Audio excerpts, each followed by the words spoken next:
Finally, the end of the pandemic is in sight, but the uncertainty about what comes next and who will benefit has thrown the market out of whack. You can be sure Ray Dalio sees through the chaos. Over nearly 5 decades, the hedge fund billionaire and investing legend has built an iconic set of principles for how to thrive in the market and in life. He made his first stock pick at age 12 and at 26 launched Bridgewater Associates. Now it's the biggest hedge fund in the world with about $150 billion in assets under management. On this episode of Influencers, Ray joins me to talk about what the COVID-19 stimulus will do to the stock market, whether the government could outlaw Bitcoin, and what worries him about a wealth tax.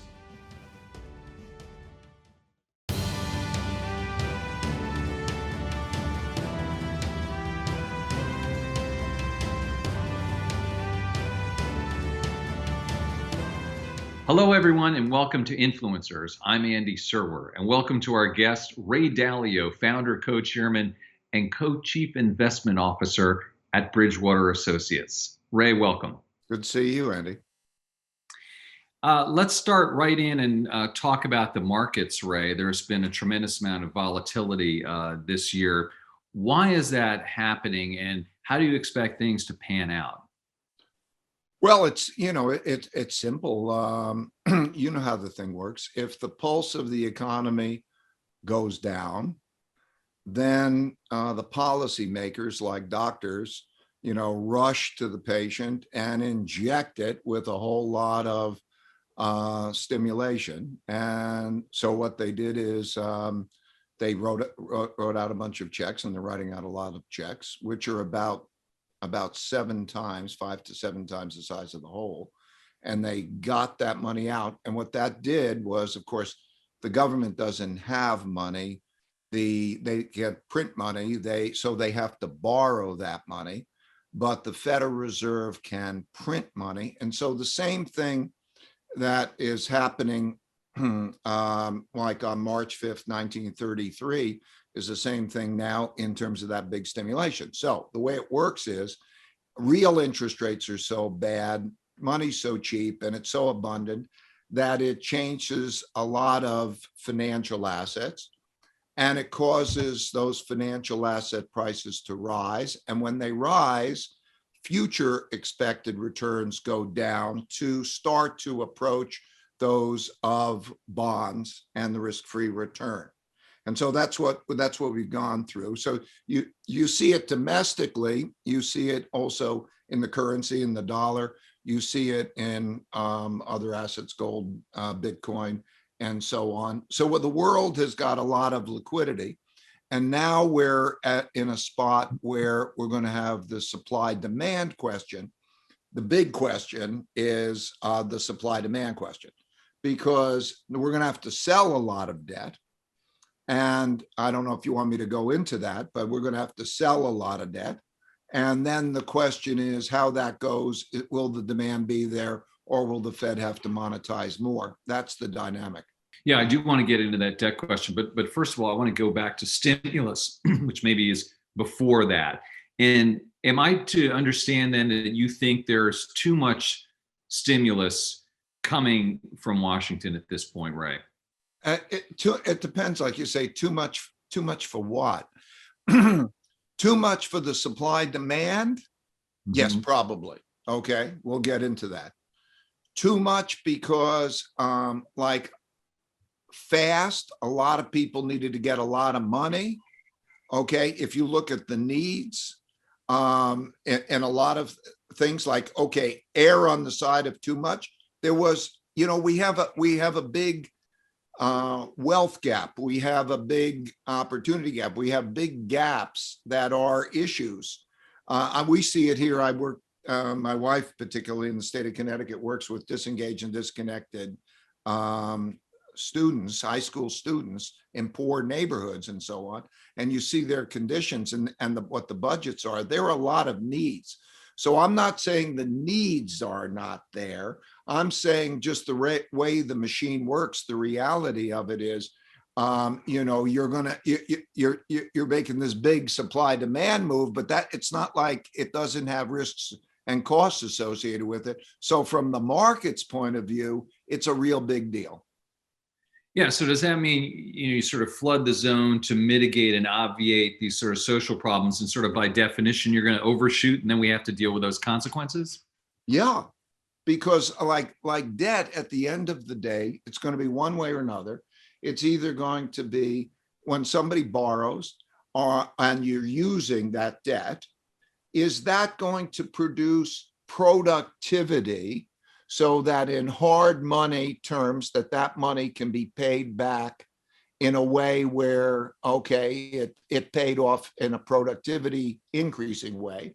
Or is that not going to be paid off? And somebody's always going to pay, but it's going to be the bondholder, it's going to be the cash holder who is going to pay if that doesn't come back with real productivity.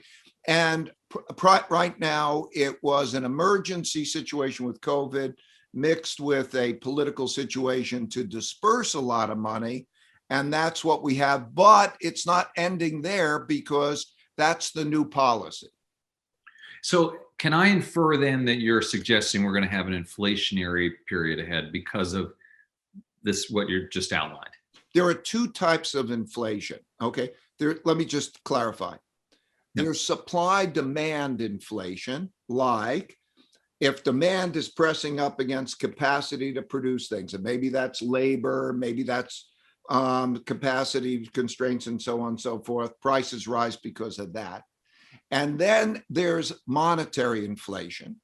And monetary inflation is because the currency and the value of money goes down. And so you can see, like in the 1970s, stagflation. You could see inflation is not coming from the first of those types of inflation. It is coming from the second of those types of inflation. And the way that would occur is because people don't want to own bonds. To me, it's pretty crazy to want to own cash or bonds. Okay, we can get into why that is. But if you have that movement out of like that type of financial assets to other assets, which we are seeing, then that has the effect first of causing financial inflation. In other words, an investor shifts it to another investment and they go up in value. And then that wealth effect has an effect on those items that those people who acquire the money want to spend on. So maybe it's on penthouses, or maybe it's on something else, but it depends how that's spent. I'm more worried about the monetary inflation, which would look something like a currency defense. It means that what happens is, as money, let's say people don't like bonds, and then they start to sell bonds, and bonds then go down in value because they have a capital loss, and they don't offer anything in interest rates, negative real interest rates and so on. They don't like that. Then the Federal Reserve or other central banks are faced with the choice of either rates rise, and that is bad for financial asset prices and it's bad for the economy, or they make the purchases. They make money and they make the purchases of that. And that then produces more of a monetary inflation. So it's the second that I'm more concerned with. But the supply demand of debt will be, I think, the big driving influence. And I want to emphasize this, because so many people say, okay, well, here, they look at this stock or they look at this. But what you saw was the V bottom in all markets and so on. And that was due to debt and money dynamic happening. So that's the biggest dynamic to pay attention to. So wait, that V bottom, do you mean a year ago? Yeah, that's what I'm saying. You could I think it was April 8th or 9th. Mm-hmm. The exact same action was taken basically almost as happened on August 15th, 1971, which was also the exact same action which was taken on March 5th, 1933. In other words, the big jolt, the separation in terms of that value of money, that dynamic. And that is the new paradigm. And so what does that mean? So on the one hand, you're seeing this rotation in equities from growth stocks to cyclicals. Number one, is that going to continue? And then number two, the 10-year is up, 100 basis points this year. Is that going to continue? Well, what's happened is that a lot of, like these cycles go, a lot of new ideas, new technologies, new things come along, and they make fabulous revolutions, and they grow things, and that's great. But there's a tendency of investors to extrapolate the past and get and not pay too much attention to price. And when that happens, you start to emerge as somewhat of a bubble. By our measures, the bubble is not as what it was in 2000 and not what it was in 1929, but it's kind of like halfway there if I look at the types of qualities. In other words, and so what that means from a value point of view, if you're calculating, what can I realistically expect? Its expected returns shrink relative to the others. However, the kind of the meat and potatoes type of companies didn't benefit as much from those, and they're fairly stable and so on. And so that's why you're starting to see that kind of rotation. Now that can change. It can come and go in these phases, like when people get stimulus checks and then, they might be hot on, the exciting things and they run up again and so on. But that's going on. And of course, there's Bitcoin and other things that are going on. However, the big thing is plenty of liquidity and ridiculously low interest rates. Now, you ask about the 1.6%. I think we have been in a 40-year bull market in bonds. So now you look at that 1.6%. That's a negative 1% about real. Okay, so you're guaranteed. And you ask yourself, if you're going to hold a bond, any investment, the only purpose of an investment is so you can sell it to buy something you want. And so when you look at what is the length of time it's going to take me to get my money back, if I give an investment nowadays in the United States, I'm going to have to wait about 50 years to give back the buying power to start, and then I'll start earning money. If I'm in other countries, some Europe and Japan, I will have less. And if I measured in all those countries in real terms, I'm going to have less money. So basically what that means if I just bought anything that didn't depreciate in real terms, if it just matched inflation, I'd be better off than to have those things. And so now, I don't think those rates will only stay down there, I think, if the Federal Reserve does what it did like in the 1930s in the war period, which is to put a cap on rates, to make in short-term interest rates low in relationship to the cap. Like back in the 30s and the war years, they made 1% was the short-term interest rate and 2.5% was the bond yield. So it was profitable to buy those bonds, funding it with 1%, and you got 2.5%, that could put a lid on it. But because those two assets, cash and bonds, were such bad investments relative to other things, there was the movement to those other things still, and then the government outlawed them. I mean, things like gold, they outlawed gold. That's why also outlawing Bitcoin is, good probability. And that they also established foreign exchange controls because they don't want the money to go elsewhere. Let me jump in, Ray, because that comment you made about Bitcoin, I mean, so it's a two-part question. Is that in a bubble? Maybe three-part question. Is it dangerous? And what do you think the likelihood of the government outlawing it is? And is that even feasible? Bitcoin has proven itself over of the last 10 years. It proved it hasn't been hacked. It's by and large, therefore, worked on an operational basis. It has built a significant following. It is an alternative, in a sense, storehold of wealth. It's like a digital cash. And those are the pluses. Bubbles are financial assets that have imputed value. It's an asset that doesn't have intrinsic value. It has imputed value. It's whatever we think it is. And if you look at some of the bubbles in the past, a great book is Extraordinary Popular Delusions and the Madness of the Crowds by McKay, 1845 or something. But he talks about the South Sea bubble, and he talks about the Mississippi bubble and so on. It is when people love it. It's the dot-com bubble and so on. And that could be. So when you look at Bitcoin, it's a possibility. It's an alternative because there aren't many such assets. There are not so many assets that might have intrinsic value that can't be messed around. As far as the government allowing it, the history was, banks always used to exist. And then with the Bank of England, they decided that it was in their interest to have a monopoly on banking at a country.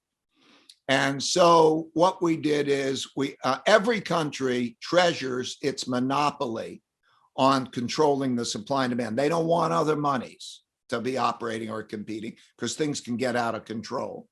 So I think that it would be very likely that you will have it under a certain set of circumstances outlawed the way gold was outlawed. And you're watching that question arise in India today. India today is making the move to outlaw possession of it. Okay, so we have to see what that means. Now, can they do it? Now we get into the particulars. My understanding from people who are sort of in government surveillance and go on is, yes, they can understand, they can track it, they can know who's dealing with it. I don't know, I'm not an expert on that. But there's a whole way, is it private wallets? Is it not private wallets? How do you do this, and the other thing? I would suspect it would be very hard to hold up against that kind of action. So that's what it looks like to me. Right. What do you make of, how do you assess so far the Biden administration, the president, and in particular, Janet Yellen? Well, I'd say politically, it's a reality that there are two political parties. In both cases, that there are rather extreme elements to that. We can call it capitalist and socialist, or we can call it whatever we want to call it, but there's a range. And there is not much in the middle. It's difficult to be in the middle because they have to align with either of those. So in terms of, let's say, economic policies, generally speaking, there's not much, it's tough to fight with both your Democrats and the Republicans. And what does that mean? Things like the wealth tax might be a litmus test. But in any case, I think that there is a big movement to deal with those gaps I'm referring to. So we should expect significant increases in taxes and so on in various ways. We can get into a discussion about that if you want. And depending on whether that's done smartly or not, will affect the markets. For example, when we cut corporate taxes, that benefited stock prices. Depending on how the tax rates are changed and so on, that will certainly affect asset prices and capital flows. Let me ask you about the wealth tax. Tell us what your idea of a correct wealth tax would be. I'm a mechanic. I'm not an ideologue. I'm basically somebody who basically thinks if you move the lever this way, what will happen?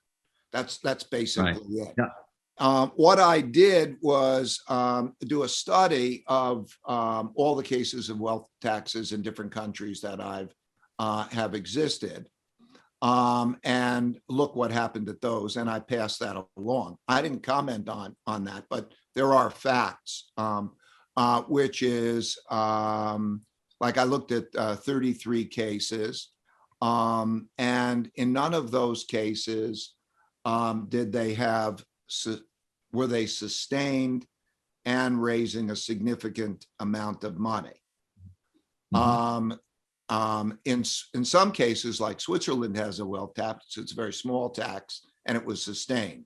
Norway has a tax, and it was small, and it's sustained.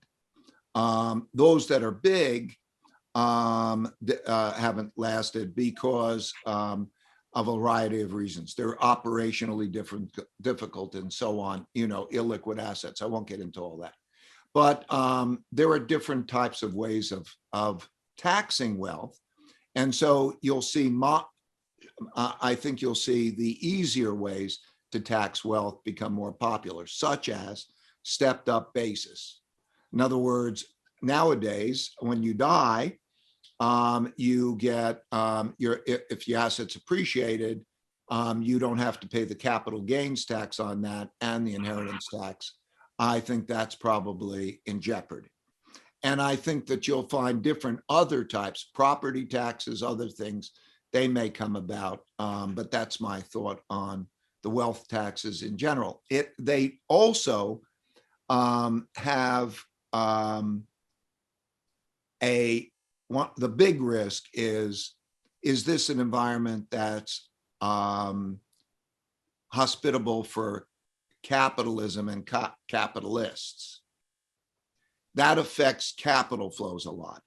And it's not just affecting American capital flows. Americans think it's just Americans. No. Foreigners own way more bonds, American bonds, than Americans own. So just the whole notion of where to go, where it's safe market for capitalism and capitalists has an effect on capital flows. So those are the mechanics. Speaking of foreign investors, Ray, what is your take on our relationship with China right now, and how do you perceive it moving forward? Well, every empire rises and declines. For those who are interested, I studied this. I needed to study for reserve currency, so I studied this going back 500 years, and it's on LinkedIn. It's called The Changing World Order. You could see the patterns, and you could see what's happening. China has gone from, I started going there 36 years ago. They were dirt poor. I would bring a calculator and give it to gifts like CEOs, and they thought they were miracle devices. Now they are, in many ways, in AI and quantum computing and so on, at a comparable type of level. So China, by all measures of its power and prosperity, is a very, very strong competitor. So now you have the leading empire. 1945, we created the American world order because we won World War II. And so we had a new monetary system and so on. And now we're having a challenge of that, partially because of Chinese, but partially also how we're handling ourselves. I mean, we're not doing great in handling ourselves in a lot of the most basic ways. So yes, we have that conflict. In China's, I would say it's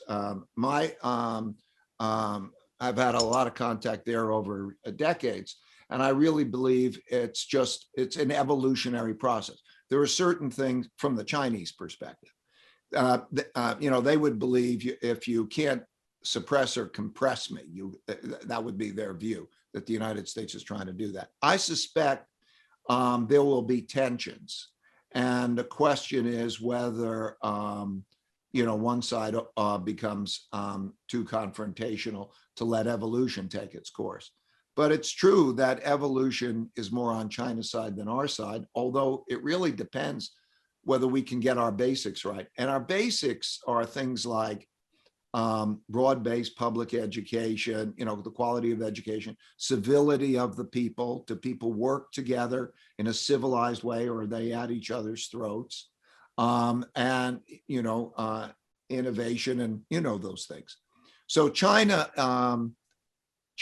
is a very exciting place. If you spend time there and you see what's going on with entrepreneurship, the creation of new businesses, new investment in things, and there's an energy, and it's quite something.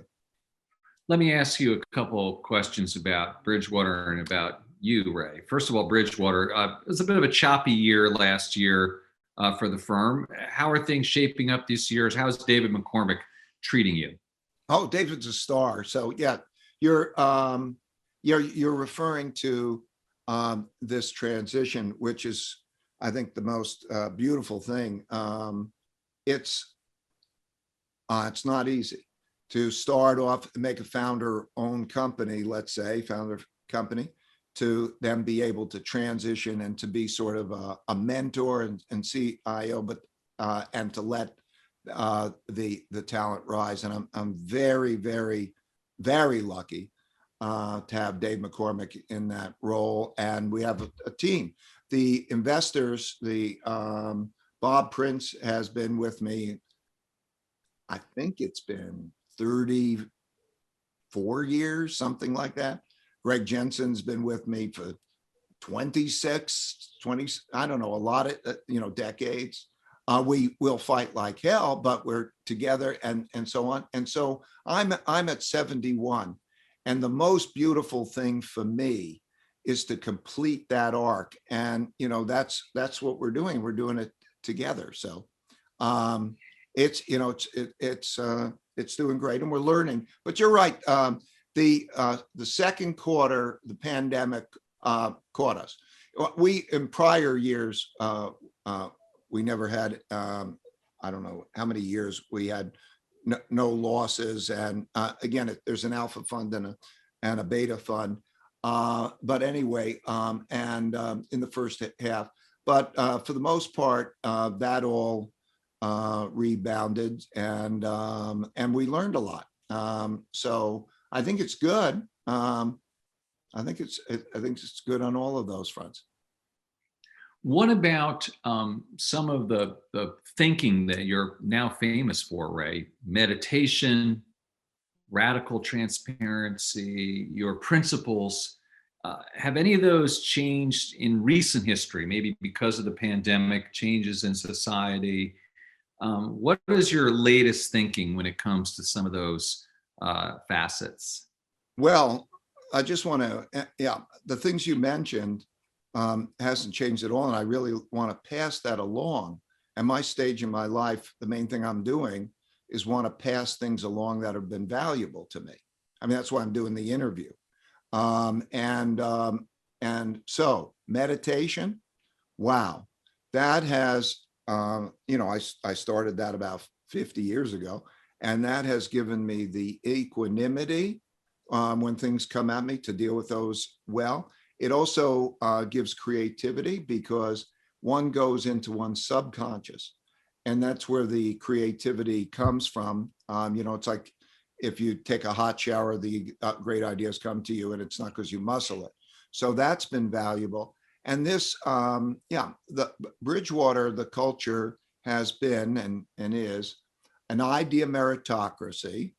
In other words, let the best ideas win out, in which the goals are meaningful work and meaningful relationships. So you're excellent at the work. And then also, if you have the relationships, that reinforces the work, and it reinforces, and the mission with people you like and you care about, that's powerful.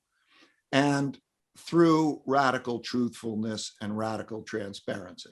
Radical truthfulness means, like, we're going to be totally honest with each other. It may be brutally honest, but misinformation, because you've got this scenario going on in your head, but you don't really know what the other person's thinking, is dysfunctional. And it also means that you don't build trust. If you're in a political organization and that that's that guy's acting really nice guy, high five, and so on, but it's not going on the same behind the scenes. That undermines trust. So those have been the things. The thing that I learned the best, and I learned from failure. I learned from my failure. 1982, I expected a big debt crisis that was going to cause problems. That was the bottom in the stock market. I couldn't have been more wrong. And that gave me the humility to realize that what I think in my head, or what any one individual thinks in their head, might be wrong. And the markets help you understand that. And so the idea of having others stress test each other with that Right. radical truthfulness and that strategical transparency raises the ability. So I'd say whatever Bridgewater's success has been, it's been because of that way of operating. It's a good segue to my final question to you, Ray, and that has to do with your legacy. Would you want to be known as a thought leader or as an investor, or maybe it's both? I don't care what I'm known as. I don't think anybody will actually remember be anybody, because think about, like, how many people do you remember from a generation ago? Think about the rock stars, the movie stars, the other famous people. They all disappear. We all disappear. The legacy, the way I view legacy, is what is the gift that you're passing along? And the things that I want to pass along in that are these kind of principles, like how does the machine work? How does reality work? And how does one interact with reality to get what one wants? Those are what I mean by principles. And they don't have to be my principles. We're all on a discovery to try to find out what is reality, how does it work, and how do we interact with it well. And that's what those are the things. So I wrote one book, Principles. I wrote another book, which is Principles for Understanding Big Debt Crises. I'm writing the other ones, which has to do with the changing world order, those principles. And I'm writing these actually like for my grandkids. As well as everybody else. I've got them in mind, like when I'm not around, it can almost deal with anything. When you're thinking about your job or whatever, here's some of the things that might be helpful. But most importantly, you should have your own principles and think about them well.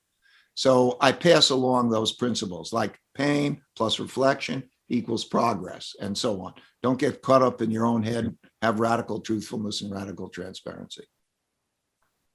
Those are the most important things. Your approach to life, one's approach to life is the most important thing.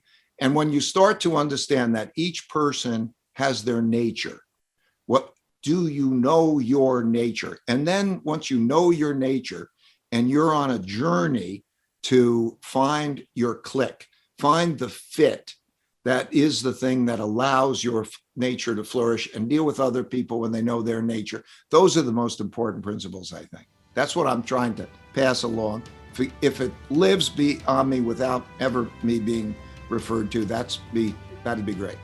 Okay, Ray Dalio, founder, co-chairman, and co-chief investment officer at Bridgewater Associates. Thank you so much for your time. Thank you, Andy.